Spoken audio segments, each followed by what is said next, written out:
Well, Rotopax are by far the most popular way to carry fuel, diesel, even water on the side of your rig. You see these everywhere.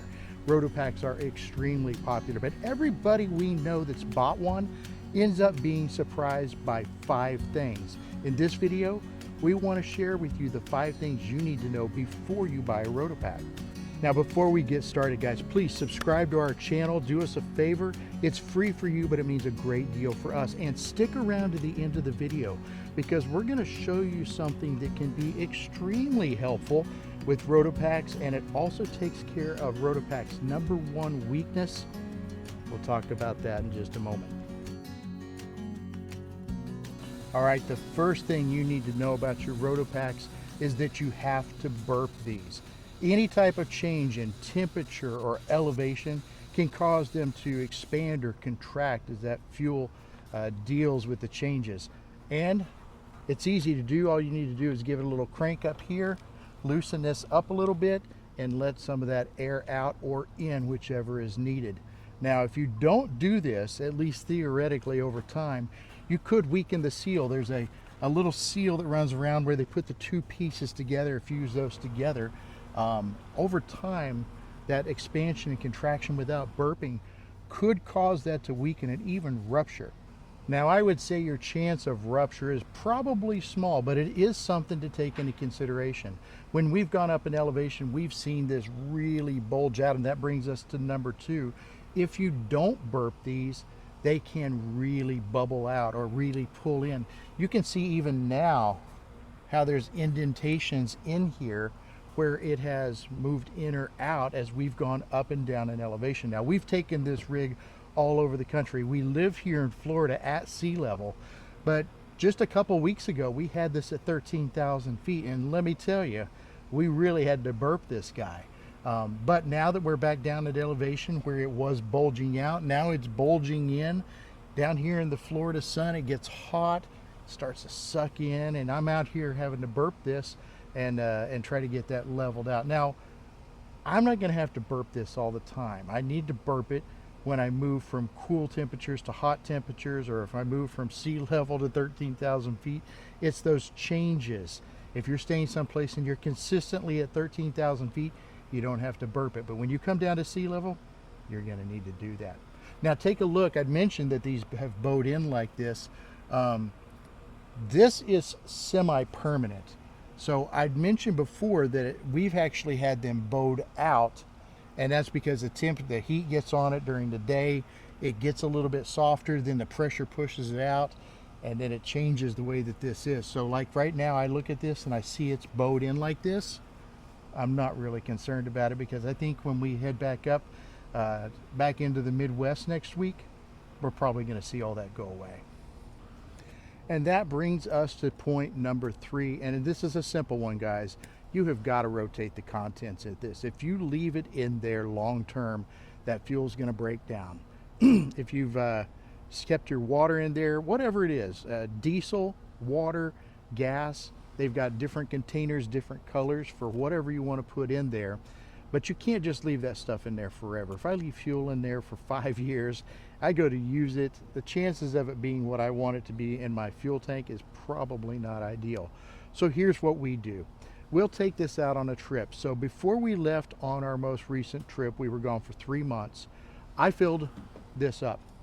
When we got to the end of the trip, I didn't have to use it. So what do? I'd take the contents out of the tank, put it in the gas tank, and then when we're ready to go on our next trip, I'll keep it filled up. And that's a little secret, guys.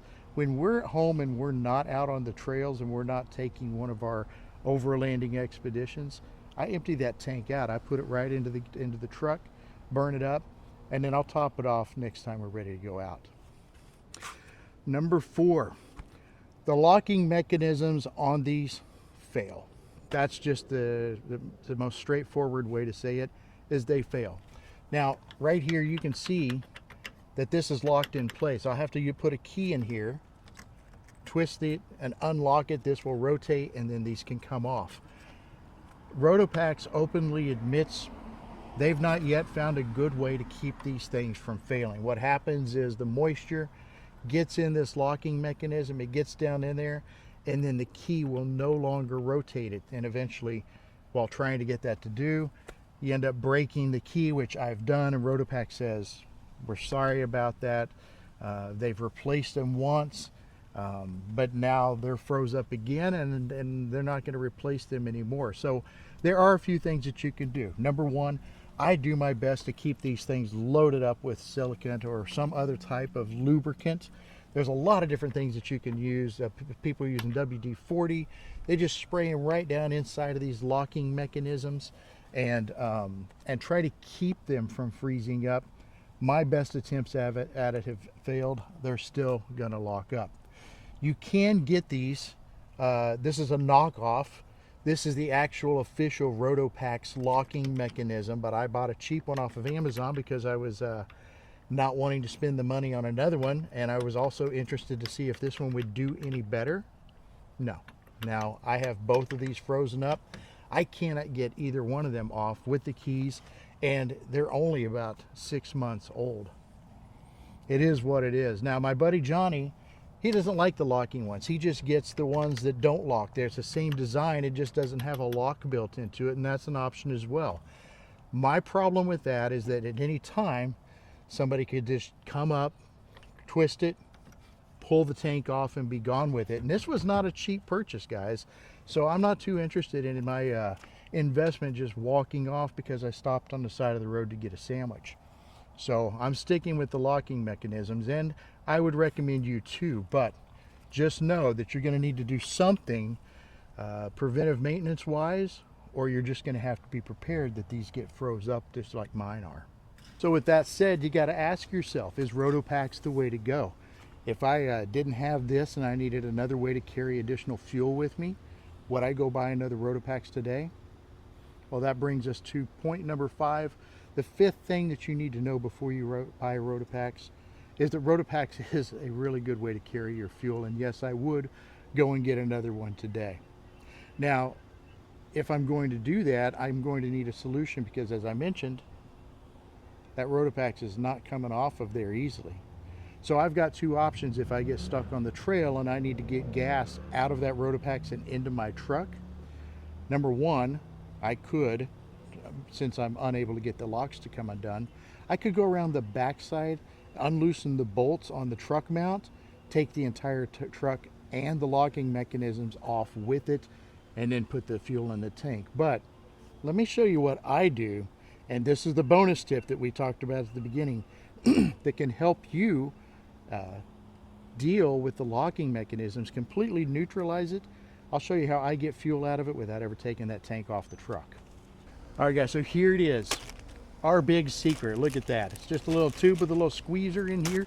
I bought this off of Amazon for $9, and it made my Rotopax life so much easier. Now, a Rotopax, once it's filled up, is gonna be pretty heavy, guys. So if I've got 30 pounds of gas in there and I'm pulling this thing off and I'm trying to hold this thing up on the side of the road, or even worse when we're on a trail and it's steep and rocky and slippery in the rain or whatever, that's less than ideal. But this little guy is just a very small little hand pump that I can give it a pump and get it going. So when I get to the point where I need gas, I'll pop the cap open on the back of the Rotopax, open up and put my fuel line in here, give it a couple pumps to get it started, and it will empty the entire Rotopax tank into here. 4 gallons, it'll run this through in about a minute and a half. Highly recommend getting one of these. I'll try to find the link so I can share it in the description for it. And highly recommend getting one of these. That way, even when these Rotopax freeze up and don't come off, I still get the gas out of it with no problem. All right, so there you go. The 5 things everybody needs to know about Rotopax before they actually buy one. Now we want to hear from you. Tell us what you think. Please get in the comments and let us know, was this video helpful? Did you like it? We respond to 100% of our comments. We'd love to hear from you. Also, I know I asked before, but please subscribe to our channel. We're always trying to share helpful things with you. I know this is a quick, short video, but for somebody out there that's thinking about buying a Rotopax, you're welcome. By the way, check out some of our other videos before you take off, and thank you so much for watching, guys.